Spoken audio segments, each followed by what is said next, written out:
감사합니다. 룻다와 사론에 거주하는 모든 삶이 주를 접촉하여 개종하였더라 그랬어요. 그래서 바깥에 뿜어져 있는 표면을 이면으로 끌어당기는, 그래서 바깥의 힘이 아니라 내적인 힘을 기르는 그 삶으로 그들은 이제 바뀌어가고 있습니다.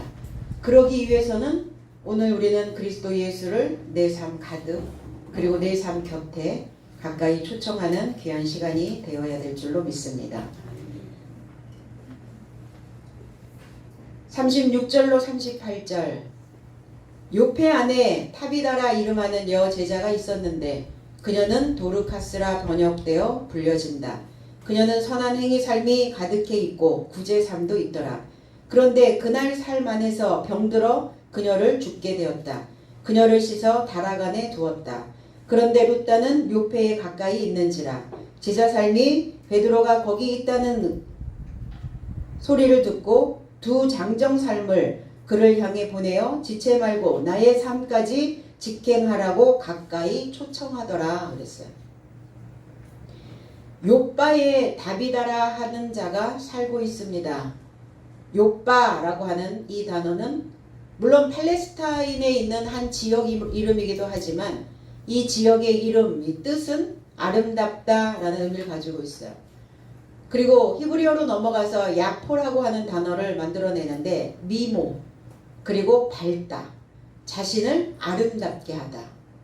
그러니까 자신을 아름답게 하고 자기의 미모를 가꾸고 자기 자신을 늘 가꿔내고 있는 그곳이 욥바라고 하는 지역이에요. 그러니까 이 욥바라고 하는 지역에는 미인들이 살고 있겠죠. 미모를 겸비하고 있는, 그리고 자기 자신을 늘 가꾸고 다듬어내고 있는 자들이 있는 곳이 바로 욥바다. 그런데 욥바에 솔로몬 때 왕 때부터 이 욥바는 예루살렘의 문호인 항구로 성전을 건축할 때 두로 왕 히랍이 레바논 산에서 벌채한 제목들을 이 욥바라고 하는 이 항구를 통해서 운반되어진 곳이기도 합니다. 그래서 요나서에 보면, 요나서 1장 3절에 보면 요나가 여호와의 얼굴을 피하려고 다시스로 도망하려 하여 욥바로 내려갔더니 그랬어요. 마침 다시스로 가는 배를 만난지라 여호와의 얼굴을 피하여 그들과 함께 다시스로 가려고 뱃삭을 주고 배에 올랐더라. 다시스로 가려고 어디로 갔냐? 욥바라고 하는 항구에 도착했다는 겁니다. 왜 요나는 다시스로 가려고 했을까? 그리고 다시스로 가는 배가 왜 욥바 항구에 있었을까? 자신을 아름답게 꾸미려면 뭐가 필요했던 거죠?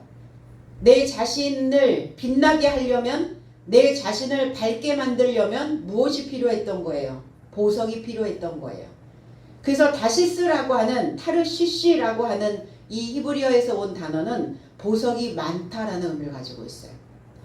그리고 우리는 살면서 뭘 원합니까? 대박을 꿈꾸죠. 바로 이 다시스는 대박이 있는 곳이었어요. 커다란 배, 상선이 움직여지는 곳. 그래서 금속을 정련하는 이런 의미도 가지고 있습니다. 보석으로 빛나는 곳을 향하여 배를 탔다는 거예요. 우리는 인생을 배를 타고 항해하는 그 항해사와 같다라고 비유를 하고 있습니다. 근데 인생의 배를 타면 아무 일이 일어나지 않진 않죠. 어떤 일이든 무엇인가 발생이 되어진다는 겁니다. 내가 배를 타고 내 인생을 운반해가는 그 과정이 어떤 일을 만나게 된다는 거예요. 오늘 요나도 배를 탔는데 그 인생을 지금 운반해 가다가 보니까 일이 발생이 됐습니다. 그리고 요나가 줬던 것이 뱃삭이었는데 배에 요금을 주고 임금을 주고 내가 그 배에 타는 그 시간들을 구매한 거죠. 근데 이 단어 속에, 뱃삭이라고 하는 단어 속에 술 취하다라는 의미가 되어 있어요. 술 취하다, 잔뜩 마시다. 그러니까 요나는 지금 제정신이 아닌 상태로 운반되어지고 운항을 하고 있다는 겁니다. 정신을 차려야 되는데 뭔가 취하여 있었다는 거예요. 뭐에 취해 있었던 거예요? 보석에, 자신을 빛나게 해야 되는 것에, 나 자신의 미모를, 나 자신의 아름다움을 가꾸기에 급급하여 있었다는 겁니다. 그것이 내면이면 얼마나 좋았겠어요. 그 사람의 아름다움은 내면의 아름다움이죠. 겉이 아무리 이뻐도, 겉을 아무리 가꾸어도 내면이 아름답지 않으면 그 아름다움은 빛나지 않다는 겁니다. 욥바라고 하는 이 단어, 야포라고 하는 단어, 그래서 하나님은 미모를 가지고 있는 신부를 좋아합니다. 아가서 6장 4절에 내 사랑아 너는 다르사같이 어여쁘고, 이 어여쁘다 라고 하는 의미가 욥바라는 단어예요. 너는 다르사같이 욥바가 되어져 있고 예루살렘 같이 곱고 깃발을 세운 군대같이 당당하구나. 우리 왜 성령 중독에 걸려있는 사람들이 있잖아요. 물론 많은 사람들의 시선을 감당해야 되고 스포트라이트를 받아야 되는 스타들이 성령 중독에 걸려 있기는 해요. 자신을 아름답게. 왜 나를 뜯어고치나? 당당하려고. 그러니까 내가 아름다우면 당당해질 수 있죠. 그래서 솔로몬의 아가라 그랬어요. 솔로몬은 자기 자신이 하나님의 신부로 자기 자신의 아름다움을 노래하고 있는 겁니다.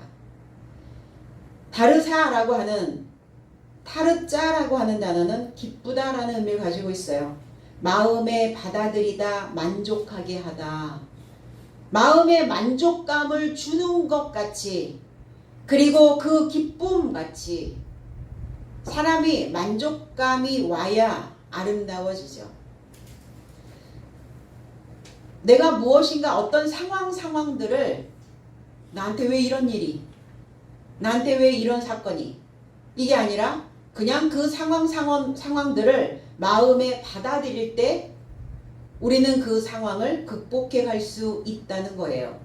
그러면 어떻겠어요? 우울함보다는 기쁨이 올라오겠죠. 그 기쁨처럼 어여쁘다. 그리고 너의 삶이 만족하게 되어져 있다. 하나님은 아름다움을 추구하고 계시고, 그리고 만족한 삶으로 삶의 질을 높여가기를 원하고 계시는 겁니다. 그 욥바의 그 아름다움을, 자신을 가꾸고 있는 그 지역에, 그곳에 다비다라 하는 여성 학자가 있습니다. 여학생이 있어요. 여학생, 여제자. 이 다비다라고 하는 의미는 히브리어에서 온 단어인데 쯔베이라고 하는 단어예요.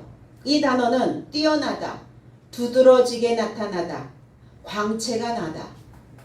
그래서 그 짐승들 중에 그 귀엽고 광채가 나고 귀가 쫑긋 세워져 있는 그 동물을 가젤영양이라고 말합니다. 그리고 날렵하죠. 날씬하죠. 다리가 쭉쭉 뻗어가지고 털이 윤기가 나는, 그 귀가 항상 쫑긋 세워져 있는 이 가젤영양이라고 하는 의미고, 이 다비다라고 하는 의미에 들어가 있습니다. 그리고 불어나다, 높아지다. 뭐가 불어날까요? 하늘의 삶이 불어나야 되고, 하늘의 그 광채가, 하늘의 그 보석된 삶이 늘어나야 되고, 그리고 그 삶이 높아져야 되겠죠. 땅을 보면, 바닥을 보면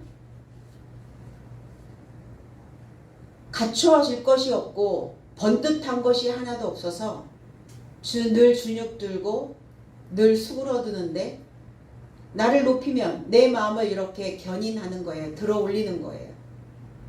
척추를 들어 올리듯이 내 삶을 들어 올리는 겁니다. 아가서 8장 14절에는 나의 사랑하는 자야 너는 빨리 달리라. 향기로운 산 위에 있는 노루와 같고 어린 사슴과도 같아요라. 여기서 노루라고 하는 단어가 가젤영양이란 단어고 다비다라는 의미를 가지고 있어요. 배우는 자입니다. 마데트리아라고 하는 배우는 사람. 배우면 뭔가 이해가 되어지죠. 배우게 되면 뭔가 한층 높아지게 되죠. 배움이 늘어나게 되는 거예요. 점점 많은 학식이, 많은 학문이, 지혜가, 명철함이 늘어나기 시작했어요. 다비다입니다. 근데 이 다비다라고 하는 이름을 번역하면 그랬어요. 디아라고 하는 단어와 해석하다라고 하는 단어, 헬메뉴오라는 단어예요. 이 해석, 번역이라고 하는 이 단어는 철저하게 설명하다라는 의미를 가지고 있어요. 그리고 강해하다. 제가 강해 설교를 하는 이유가 그 단어 하나하나들을 철저하게 설명하기 위해서 강해를 하는 겁니다. 그리고 번역을 하는 거죠. 이 헤멜유라고 하는 해석하다라는 단어에서 헤메라고 하는 이 단어가 나오는데, 헤메라고 하는 이 단어는 언어의 신입니다. 로마 그리스 신의 그 이름인데 그 언어의 신 헤메라고 하는 단어는 대화하다라는 의미를 가지고 있어요. 그런데 말이 통해야 대화가 되죠. 언어의 신이 내 안에 들어가 있지 않으면 자기 자신의 생각을, 내 마음에 가지고 있는 그 사상들을 내 입 밖으로 내놓고 있는, 아니면 내 안에 저장되어져 있는 언어를 내가 번역하지 못하면 대화가 안 돼요. 그래서 자기의 개념 속에 그냥 빠져 있는 거예요. 통하지가 않는 거예요. 아, 너하고 대화를 하면 뭐가 답답해 그러죠. 너하고는 대화가 안 돼. 대화가 안 된다는 건 자기 각자의 개념 속에 빠져 있는 겁니다. 그러니까 내 안에 언어의 신이 하나씩 다 들어있는데 그 언어의 신은 작용되어져야 돼요. 작동되어져야 된다는 겁니다. 그 언어의 신은 상대의 언어를 이해하고자 하는 노력이 필요하죠. 그런데 상대의 언어를 이해하고자 귀를 쫑긋 세우고 듣지 않으면 들리지 않는다는 거예요. 그러니까 자기 자신의 삶이 하나님의 것으로 늘어나지 않는 겁니다. 다비다가 되지 않는 거예요. 누가복음 24장 27절에 이에 모세와 모든 선지자의 글로 시작하여 모든 성경에 쓴 바 자기에 관한 것을 자세히 설명하시더라. 예수 그리스도께서 엠마오로 가는, 죽으시고 부활하시고 그 다음에 두 제자들 앞에 나타나셨는데 엠마오로 가는 제자들 앞에 나타나셨을 때의 사건입니다. 원전으로 재해석을 하면, 그리고 그가 모세로부터 시작하여 모든 예언자로부터 그에 관한 삶을 모든 성경 안에서 저 삶에게 자세히 해석하시더라 그랬어요. 내가 죽고 살았던, 부활되어졌던 이 모든 내용에 대하여, 그리고 모세로부터 시작해서 모든 예언자가 써놓았던 모든 글들을 지금 해석해주고 있는 겁니다. 엠마오로 가는 그 두 사람 중에 그 한 사람의 이름이 글로바라 하는 자가 있었어요. 이 글로바라고 하는 사람이 어떤 사람이었냐? 요한복음 19장 25절에 보면 예수의 십자가 곁에는 이 어머니와 그 어머니와 이모와 글로바의 아내 마리아와 막달라 마리아가 섰는지라 그랬어요. 그냥 글로바라고 하는 이 남자는 마리아의 남편이기도 합니다. 그게 마리아죠. 어머니 마리아, 그리고 글로바의 마리아, 막달라 마리아. 그리스도 예수의 부활하시는 그 무덤을 지키고 있었던 마리아. 그런데 글로바의 아내 마리아가 글로바에게 와서 이렇게 얘기했어요. 예수는 보지 못했습니다. 예수께서 부활하셨다고 했는데 나는 예수의 시체를 보지 못하고 왔습니다. 그리고 부활하신 예수도 만나지 못하고 왔습니다. 그 아내 마리아에게 이 정보를 들었어요. 이렇게 글로바는. 그러니까 그 얘기를 하는 거예요. 예수를 보지 못했다고 하더이다. 그리고 당신이 누구신데 예루살렘에서 일어난 그 십자가 사건을 당신은 아직도 모르고 있단 말입니까? 이렇게 오히려 반문을 합니다. 그리스도 예수에게. 그러니까 그리스도는 어리석고 예언자 삶이 전한 모든 삶에 접해 마음에 믿기를 더디하는 삶이요 그랬어요. 그러면서 그들에게 자세히 해석해 놓으셨던 이 메시지가 바로 요한복음 19장 25절의 말씀이었어요. 예수의 십자가 곁에 그의 어머니 그 자매 글로바의 아내 막달라 마리아와 막달라 마리아. 그러니까 이 엠마오로 가는 이 제자들에게 모세로부터 시작해서 모든 선지자가 행했던 모든 일, 그리고 내가 사역을 하면서 공생의 기간 동안에 어떤 일을 행했는지에 대하여 자세히 해석하고 계시더라. 그러니까 우리가 해석해서 주지 않으면, 해석된 것을 듣지 않으면 믿음은 헛것이라는 거예요. 제자들이었잖아요. 그리스도 예수께서 배웠잖아요. 많은 학문이 있을 것이고 많은 지혜가 지식이 들어가 있을 것인데 그 지식이 들어가 있으면 뭐 할 거냐고요. 그 안에 하나님의 언어로 해석을 하지 못한다면 그들은 배운 것이 허당이 되어지고 만다는 겁니다. 오늘 이게 자기들이 글로바라고 하는 이 사람의 입을 통해서 나타나지고 있는 그 상황이, 내가 그동안 배우긴 배웠는데 뭘 배웠는지 모르겠습니다. 내 안에 해석된 것이 없습니다. 해석이 되지 않아요. 번역이 일어나지 않고 있습니다. 그냥 문자만 알고 있었던 거죠. 그래서 책망하시며 자세히 해석하시더라. 엠마오라고 하는, 엠마우스라고 하는 이 M이라고 하는 이 단어는 날이라는 뜻, 낮이라는 뜻, 따뜻하다는 뜻. 그래서 따뜻한 봄이라는 뜻의 의미도 있고 온천이라는 의미도 가지고 있어요. 우리가 겨울이 되면 따뜻한 곳을 향하여 움직이죠. 그러니까 아마 엠마오로 가는 이 두 제자들의 그 상황은 아마 겨울이 다가오고 있는 것 같아요. 그러니까 너희들이 하는 일이, 너희들이 도망하는 일이 겨울이나 안식일이 되지 않도록 하라 그랬잖아요. 그러니까 겨울이 오기 전에 따뜻한 곳으로 지금 이동하고 있는 겁니다. 겨울이 오면 어때요? 기후가 떨어지겠죠. 기온이 떨어지겠죠. 냉랭해지겠죠. 차가워지겠죠. 그리스도 예수에 대하여, 하나님에 대하여 너희들의 신앙이 냉랭해지기 전에 따뜻한 곳으로 옮기라는 거예요. 우리의 몸에 1도만 떨어져도 어때요? 금방 한기를 느낍니다. 우리의 신앙의 1도가 떨어졌는지 떨어지지 않았는지 감지가 되고 있는가? 내 신앙이 냉랭해져 있는지 식어 빠져 있는지 그거를 감지하기 위해서는 우리는 엠마오로 가야 된다는 겁니다. 그래서 따뜻함이, 온기가 와야 우리의 몸이 회복이 되어져요. 그리고 살아나요. 파릇파릇 새싹이 돋듯이 많은 풀들이 살아나는, 그 한문의 날생자를 보면 그 많은 풀들이 우거져 있는 모습으로 보여지거든요. 많은 풀들이, 많은 생물들이 막 살아서 생동하는 그 모습을 보고 날생자를 만든 거예요. 사는 겁니다. 살아나는 겁니다. 그래서 살기 위해서 움직이고 있는 거죠. 남쪽을 향해서.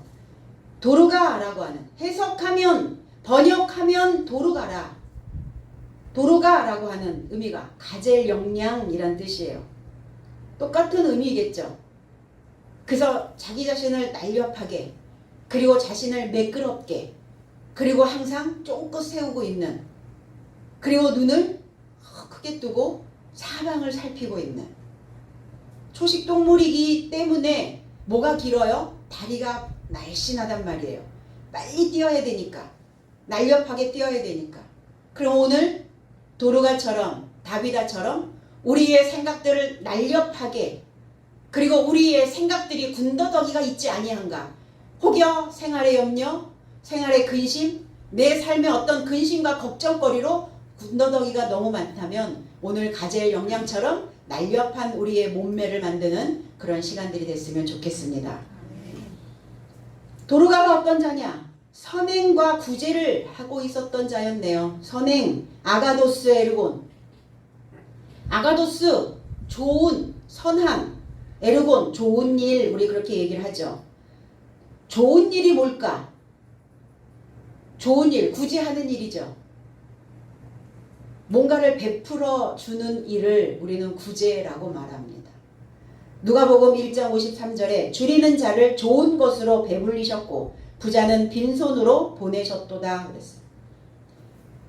원전 해석은 굶주린 삶을 좋은 삶이 만족해 하시고 부한 삶을 빈손으로 보내셨다 그랬어요.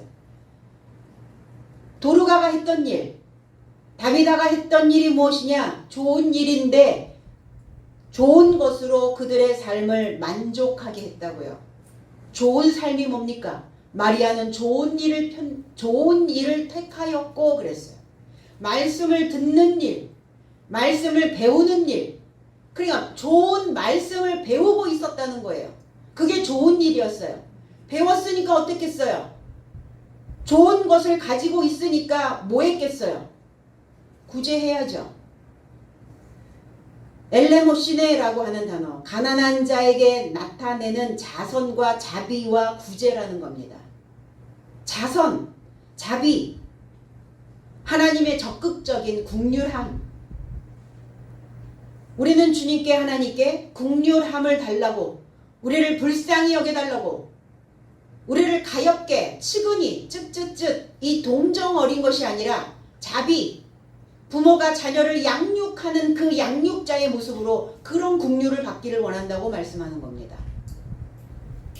디모데후서 1장 1절로 1장 16절로 18절에는 원하건대 주께서 오네시보로의 집에 긍휼을 베푸시옵소서. 그가 나를 자주 격려해 주었고 내가 사슬에 매인 것을 부끄러워하지 아니하고 로마에 있을 때에 나를 부지런히 찾아와 만났음이라. 원하건대 주께서 그로 하여금 그날의 주의 긍휼을 입게 하여 주옵소서. 또 그가 예배소에서 많이 봉사한 것을 내가 잘 아느니라 그랬어요. 바울과 오네시모로, 해석은 주께서 오네시보로의 집에 긍휼을 베푸시길 원하옵나이다.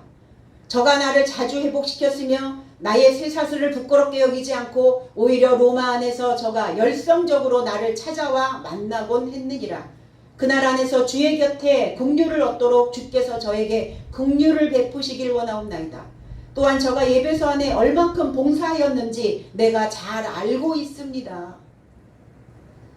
긍휼을 베푸는 구제로 죄인을 회개시키는 삶을, 죄인을 회개시키는 그 삶에 이르도록 이끌어가는 그 일을 했다는 거예요. 그러면 적어도 지도자가 그 어떤 자에게 긍휼을 베풀어 주기를 간청할 때 그는 무엇인가 하였어야 되죠. 하나님 나라를 위하여 봉사하였고 그 지도자를 섬겼던, 그리고 자기 자신에 대하여 부끄럽게 생각하지 않고 있었던, 그리고 자신을 회복시켰으며 오네시보로가 바울을 회복시켰대요. 어떻게 회복시켰겠어요? 인생의 여정을 가다 보면 지도자도 풀이 죽을 때가 있고 심정이 상할 때도 있고 물론 육체적으로도 힘들 때도 있죠. 그럴 때마다 으쌰 해줬다는 거예요. 그럴 때마다 들어 올려줬다는 거예요. 걱정하지 마십시오. 당신 곁에는 내가 있습니다. 힘을 복돋아 줬겠죠. 그리고 나의 쇠사슬을 부끄럽게 여기지 않고, 바울은 나는 그리스도 예수께 매인바 되었다라는 표현을 합니다. 말씀에 매였다라고 얘기합니다. 그 가르침에 매인 것을 내가 살면서 내가 사역을 하는 이 기간 동안 나는 늘 쇠사슬에 매인바 된 그리스도 예수의 종으로서의 사명을 감당할 것이다. 그럼 우리가 그리스도 예수의 종으로 쇠사슬에 매인다는 것은 어떤 쇠사슬입니까? 교육의 쇠사슬이에요. 가르침의 쇠사슬입니다. 그러면 그 가르침의 쇠사슬을 벗어버린 자는 어떤 상황이 벌어지는가? 그 무게감이 내 중심에 실리지 않아서 흩날려 버리는 거예요. 흩어져 버리는 거예요. 중심이 만들어지지 않습니다. 그리고 로마 안에서 열성적으로 자신을 찾아와 만났습니다. 그러니까 오네시보로의 집에 긍휼을 베푸시길 원합니다. 구제예요, 그게. 구제하기를 원합니다. 성전의 그 문에 그 시각에 적절한 그 시간에 앉아 있었던 안진뱅이 구걸하였더라.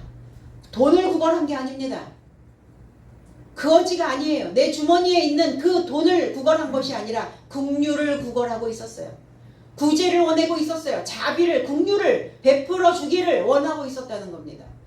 그럼 우리는 그 자비를 어떻게 베푸는가? 그가 성장할 수 있도록, 양육되어질 수 있도록 그를 지켜봐 주는 거예요. 그리고 좋은 말씀을 그에게 끊임없이 보내주는 겁니다. 이게 구제예요. 내 주머니에 있는 돈이 얼마나 있어서 거지들을 나라님도 나라에서조차도 구제할 수 없다라고 얘기했어요. 그런데 교회가 보여지는 그 노숙자들을, 보여지는 거지들을 향하여 얼만큼 구제를 할 겁니까? 그들의 정신들이, 그들의 마음이, 그들의 중심이 일어설 수 있도록, 양육되어질 수 있도록 가르침을 줄 수 있는 그 구제 사역이어야 된다는 겁니다. 어디는, 적어도 교회는 세상과 뭐가 조금 달라야 해요. 세상이 따라가는 패턴들을 똑같이 따라가서는 그 똑같이 따라가는 그 프로그램에 노예가 되어져 버린다는 겁니다. 교회가 그러면 안 되죠. 그래서 긍휼을 베풀어주는 이 구제로 죄인을 회복시키는 그 일을 하고 있었다. 오네시보로라고 하는 의미는 이익을 추구하다. 이익을 취하다. 무엇이 이익이었을까? 내 삶에 무엇이 이익입니까? 바울을 만나는 거였어요. 바울을 열성적으로 찾아다니는 거였어요. 바울이 무엇이었기 때문에? 바울이 가지고 있는 좋은 것이 있었기 때문에. 바울은 좋은 일을 했기 때문에. 말씀이라고 하는 좋은, 아가도스라고 하는 좋은 행위를, 선한 행위를 하고 있었기 때문에. 노숙자들에게 밥을 주고 노숙자들에게 무엇인가를 제공해주는, 물론 그 일도 중요합니다. 그런데 그 일을 교회가 나서지 않아도 국가적인 차원에서 기초생활수급이라고 하는 그 라인을 만들어서 기초생활들은 할 수 있도록 만들어 놓았어요, 이미. 그러니까 교회도 거기에 따라 보여지는 그 노숙자들을 그렇게 그것을 사역이라고 할 이유는 없다는 거예요. 말씀을 통해서, 가르침을 통해서, 교훈을 통해서 그들의 지혜를, 지식을 얻어서 그들이 다시 사회의 한 일원으로, 국가의 한 일원으로 당당하게 들어갈 수 있도록 만들어주는 곳이 바로 교회여야 된다는 겁니다. 그날 안에서 그랬어요. 다비다가 죽어가고 있네요. 근데 어느 날 안에서 죽었냐? 그날 안에서 죽어가고 있다고요. 죽었다 이렇게 나왔는데 병들어 죽었다 이렇게 얘기했어요.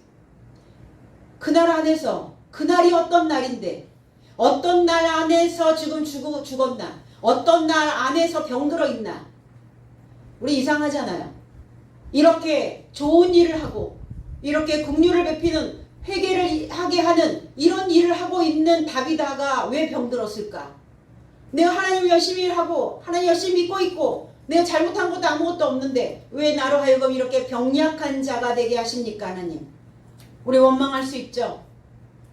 그런데 어떤 병에 걸렸는지 말하지 않아요. 성경은 그냥 무력하대요. 힘이 없대요. 나약하대요. 영적인 지식에 고갈이 왔답니다.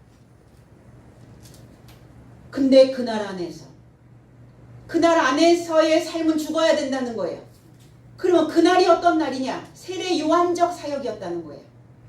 구약으로부터 모세의 사역도 있었고 여수아의 사역도 있었고 선지자들의 사역도 있었어요. 그런데 이제 그리스도 예수와 바톤 터치를 했던 세례 요한의 제자, 세례 요한으로부터 배웠던 그 여제자가 그날 안에서 지금 병들었다는 거예요. 그러면 그 날은 죽어야죠.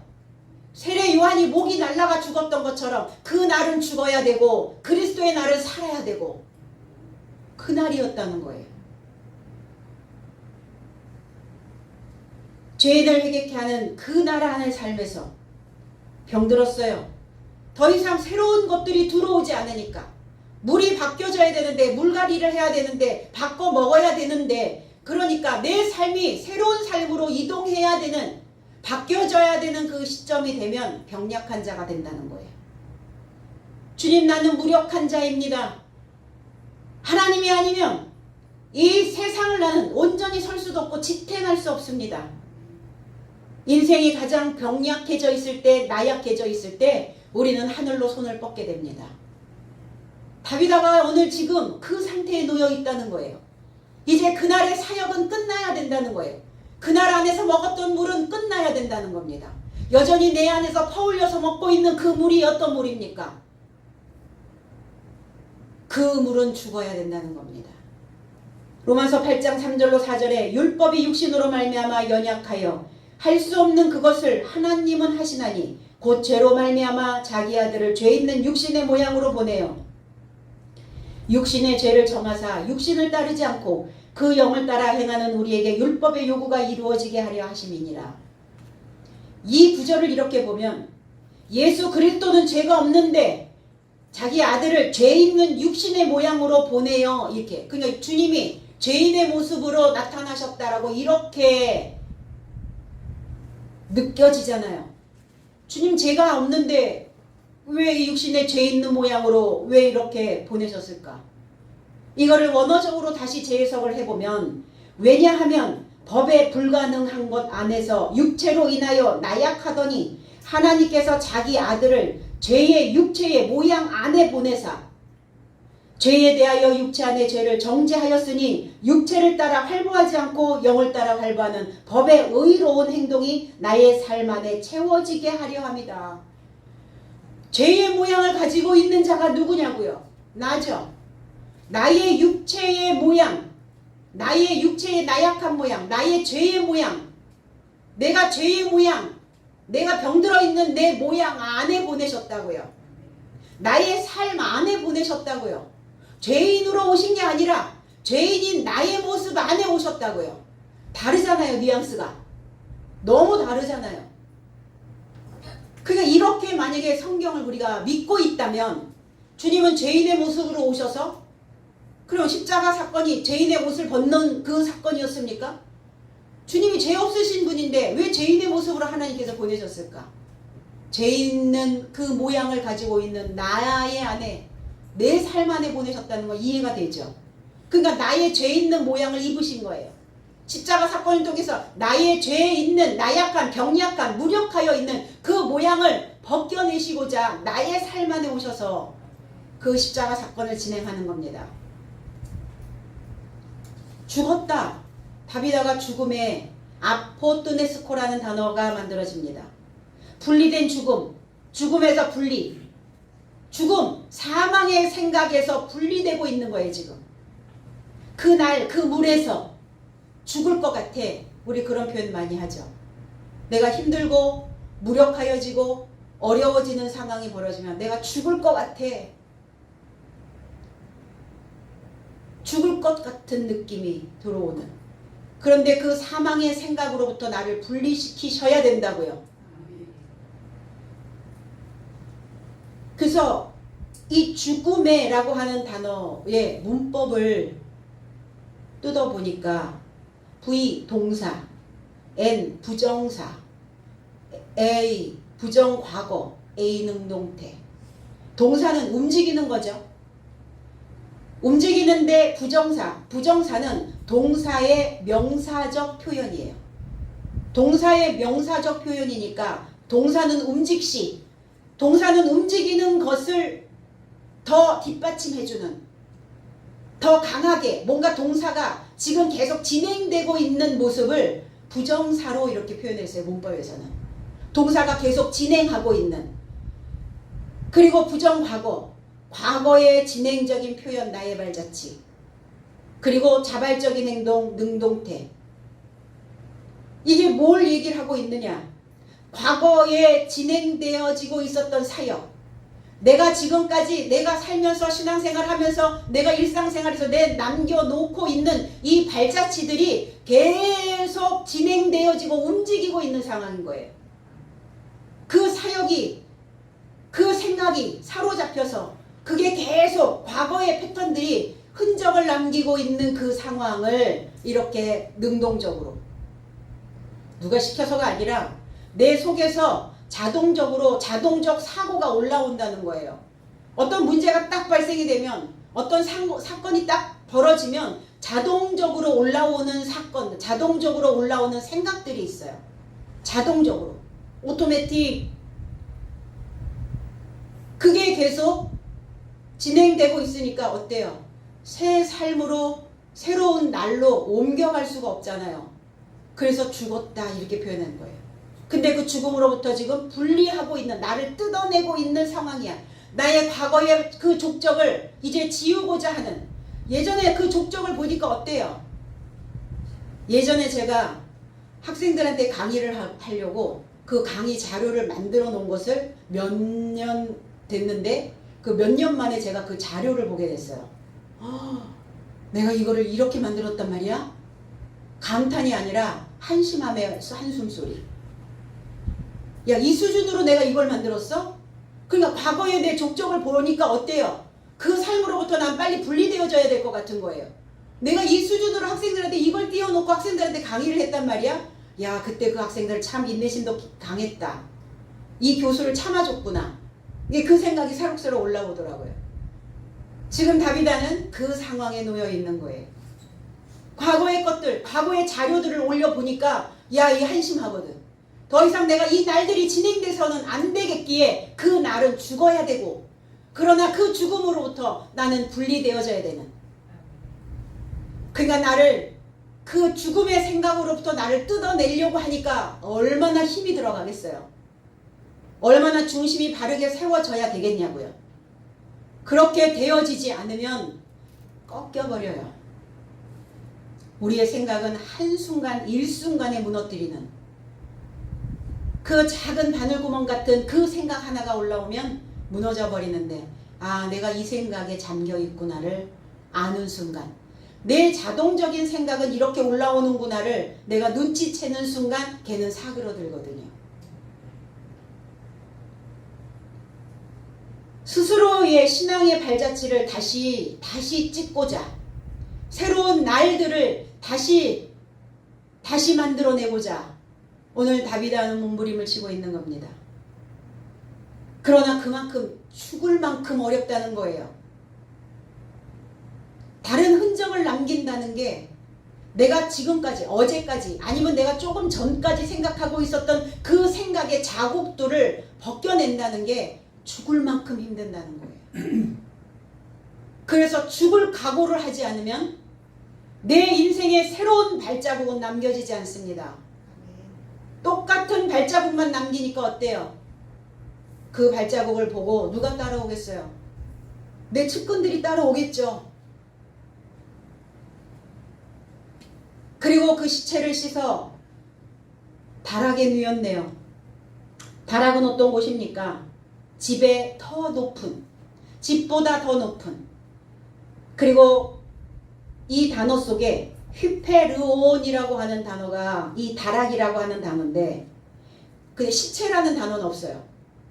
원어에는 시체라는 단어가 없고 그녀, 아우토스라는 단어, 대명사로 그녀를 다락에 누웠다. 씻어서 다락에 누웠다. 누구를? 그녀를. 이렇게 해석이 되어져 있어요.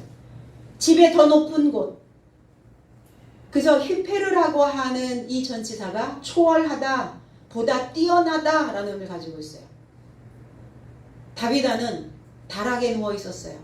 다비다의 지금 그 날을 초월하는 겁니다. 다비다가 지금 죽을 만큼, 죽을 각오로 그 병약한 삶으로부터 분리되어지고자 하는 그 생각을 뛰어넘고 있는 거예요. 그래서 다락에, 그럼 다락에 누워 있으려면 뭐 해야 돼요? 씻겨야죠. 그 생각들을, 그 흔적들을 그 때 묻어 있는 것들을, 그 생각들 씻어내야 된다는 겁니다. 씻고 그 다음에 넘어가야죠. 오늘 말씀으로 씻고 내 생각들을 정결하게 하시고 목욕 깨끗이 하시고 그리고 오늘 여러분들의 그 상황들을 넘어가시기를 바랍니다. 그래서 이 씻다라고 하는 이 의미에는 세례하다, 세례, 목욕하다, 깨끗하게 하다 라는 의미를 가지고 있어요. 오늘 이 말씀은 세례입니다. 오늘 이 메시지는 나를 씻기는, 목욕하는 것입니다. 교회는 어떤 곳이냐? 목욕탕이에요. 많은 사람들이, 대중목욕탕. 그래서 많은 사람들이 와서 다 벗고 깨끗하게 씻고 나가는 곳. 아, 개운해, 가뿐해. 씻고 나니까 너무너무 가뿐하다. 우리의 생각도 씻어야죠. 너무나 묵은 것들이 너무 많아요. 찌든 것들이 너무 많아요. 다 벗겨내야 됩니다. 오늘을 통해서. 디도서 3장 5절에 우리를 구원하시되 우리가 행한 바 의로운 행위로 말미암지 아니하고 오직 그의 공률하심을 따라 중생의 씻음과 성령의 새롭게 하심으로 하셨나니 그랬어요. 제 해석은 나의 삶이 의 안에서 행한 행위에서 난 것으로 아니하고 오히려 그의 국률을 쫓아 중생의 씻음과 성령의 새롭게 함으로 인하여 나의 삶을 구원하셨도다. 그래서 여기서 중생의 씻음, 중생되어지고자 씻은 거예요. 중생이라고 하는 의미는 팔랑게네시스, 팔랑이라고 하는, 팔린이라고 하는 단어. 다시 한번 해보는 거야. 새롭게 해보는 거야. 다시라는, 팔린이라는 단어와 게네시스, 탄생이라는 단어의 합성어입니다. 다시 탄생되는 거예요. 다시 낳는 거예요. 내 안에 들어있는 내 감정, 내 안에 들어있는 내 사상, 내 안에 움직이고 있는 언어, 그 모든 것들이 다시 나아야 돼요. 다시 태어나야 됩니다. 다시 태어나도 그 사람의 성공과 실패는 나는 다시 태어나도 나의 이 모습으로 사는 걸 난 원해. 다시 태어나도 나의 이 모습으로 살아낼 수 있도록 변해야 된다는 거예요. 그래서 많은 사람들에게 나는 다시 태어나도 나의 이 삶이 나에게는 너무너무 행복해. 그렇게 만들어 가야죠. 그렇게 되어져야죠. 새롭게 태어나도록 씻었다고요. 하늘의 진액이, 하늘 다락에 누워있으니까 어때요? 하늘과 맞닿아 있잖아요. 그 하늘에서 내려오는 진액이 그 다락을 통해 내려왔다는 거예요. 다비드 안에 있는 하늘에 있는 그 진액이, 물 탄 거 말고 그 순수한 진액이 자기 자신을 초월하고 있는 그 병약함을 따라서 그 병약함 안에 녹아내리고 있다는 겁니다. 그래서 나약할 때, 무력할 때, 병들었을 때 인생은 깊어지죠. 숙연해집니다. 아, 내가 그동안 나에게 주셨던 그 삶이 얼마나 감사한 삶이었는가를. 그리고 내가 병약하여 있어도, 나약하여 있어도, 병들어 있어도 하나님 나를 그 죽음으로부터 분리시켜 주실 수 있다라고 하는 믿음과 확신이 나로 하여금 그 삶을 초월하게 만들어 주실 수 있다는 겁니다. 룻다가 욥바에 가까운지라. 룻다는 장식입니다. 아름다운 미모로 하나님의 말씀으로 나 자신을 장식하고 있는 그곳에 답이다. 그곳이 가까웠다.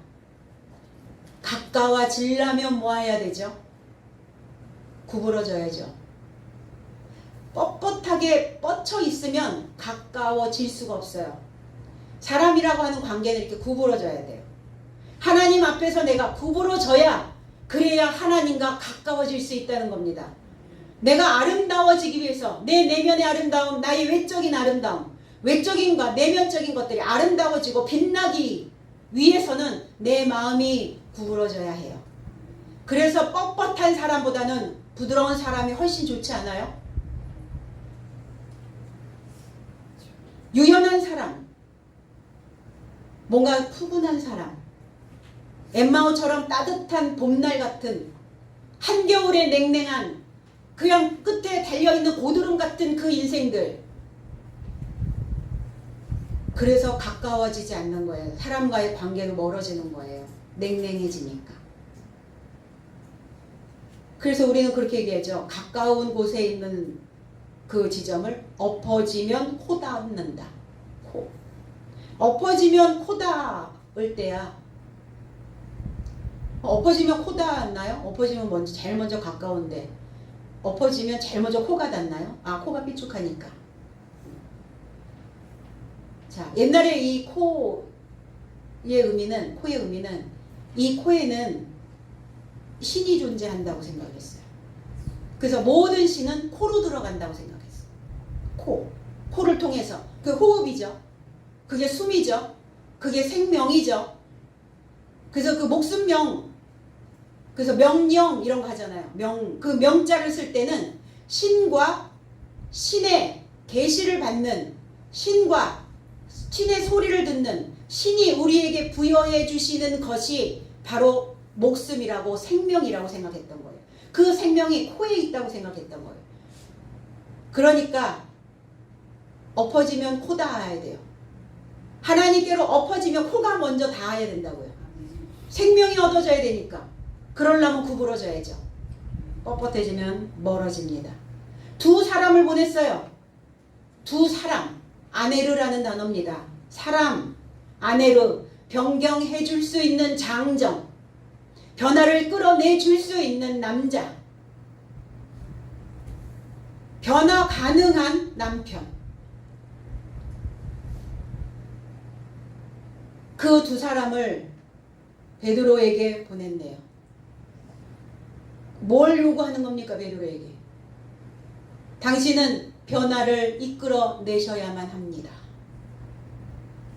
다비다의 삶의 변화를, 욥바에 있는 많은 사람들의 그 삶의 변화를, 그리고 그들이 장성할 수 있도록, 그들이 굳건한 믿음의 반석이 되어줄 수 있도록 그 변화를, 달라지게 하는 그 삶을 만들어내야만 합니다를 요구하고 있는 거예요. 뭐 한 사람 와도 괜찮은데 왜 두 사람이 왔겠어요? 세 사람 와도 되는데 왜 두 사람이겠어요? 변화시켜 달라는 거죠. 그리고 어떻게 와라? 지체 말고 와라. 늦어지지 않게, 지연시키지 않게, 지루하지 않게, 게으르지 말고, 나태하지 말고, 즉시 곧바로 속도를 내서. 로마서 12장 11절에 부지런하여 게으르지 말고 열심을 품고 주를 섬기라. 원어 재해석은 속도로 늦추지 말며 영으로 열렬하라. 때에 종살이하라. 너의 때, 너의 카이로스, 너의 시간에 종살이하라는 거예요. 섬긴다라는 것은 종이 되어지라는 거예요. 누구의 종이겠어요? 하나님의 종이겠죠. 하늘에 속한 종, 아니면 땅에 속한 종. 하늘에 속하여 있는 종은 열렬해요. 무엇으로? 영으로. 냉랭해지지 않습니다. 고비가 있죠. 살면서 고비가 있습니다. 고비가 올 때마다 뚝 떨어지는 것이 아니라 상승. 그래, 내가 뭐 이까짓 거 뭐. 내가 이 정도쯤이야. 내가 지금 살아왔던 세월이 얼만데. 이거 하나 내가 초월하지 못하겠는가? 이러고 열렬해진다는 거예요. 근데 속도를 늦추면 어때요? 열렬해지지가 않아요. 사람을 향한 마음도 그렇겠죠. 사랑하는 마음 마찬가지죠. 그 사람에게 빨리 가고 싶어서, 빨리 만나고 싶어서, 빨리 보고 싶어서 열렬해지지 않으면 어때요? 안 봐도 그만이고 봐도 그만이고 그렇게 되겠죠. 그래서 점점점 관계가 어때요? 점점점 관계가 소원해지죠. 그래서 몸과 마음이 가까워져야 해요. 눈에서도 가까워져야 되고 몸에서도 가까워져야 됩니다. 지체 말고 오라고. 직행하라는 거예요. 돌아서 오지 말고 빠른 길로 직행해서 와라. 그리고 간청하다. 간청, 파라칼레오. 봐라, 가까이 초청하고 있다. 옆에 있기를 요구하고 있는 것이다. 오늘 여러분들이 위로받고자 할 때, 이 병약함의 삶이 왔을 때 우리는 누구를 초청할 것인가? 나의 나약함, 나의 무력감을 누구를 통해서 위로받아야 될 것인가? 고린도서 1장 4절에 우리의 모든 환난 중에서 우리를 위로하사 우리로 하여금 하나님께 받는 위로로서 모든 환난 중에 있는 자들을 능히 위로하게 하시는 이시로다. 원어 재해석은 나의 삶의 모든 환난에서 나의 삶을 위로하시는 분이시니 모든 환난 중에 있는 나의 삶을 위로로 인하여 위로에 이르게 할 하나님의 의회에 위로받는다. 하나님의 의회에 위로받는다는 것은 내 안에 말씀하시는 그 말씀으로 위로받는 겁니다. 나의 삶의 위로가 그리스도로 인하여 넘칠 수 있도록 우리는 누구를 가까이 초청해야 되는가? 파라클레토스, 보혜사 성령을 내가 너희들에게 선물로 줄 것이다. 아버지께서 보내시는 성령, 아버지께서 말씀하시는 진리, 아버지께서 말씀하시는 살아있는 영을 오늘 여러분 가까이 초청하셔서 나의 병약한 삶에서 초월하시기를 나사렛 예수 그리스도 이름 안에서 축복드립니다. 아멘. 기도하겠습니다.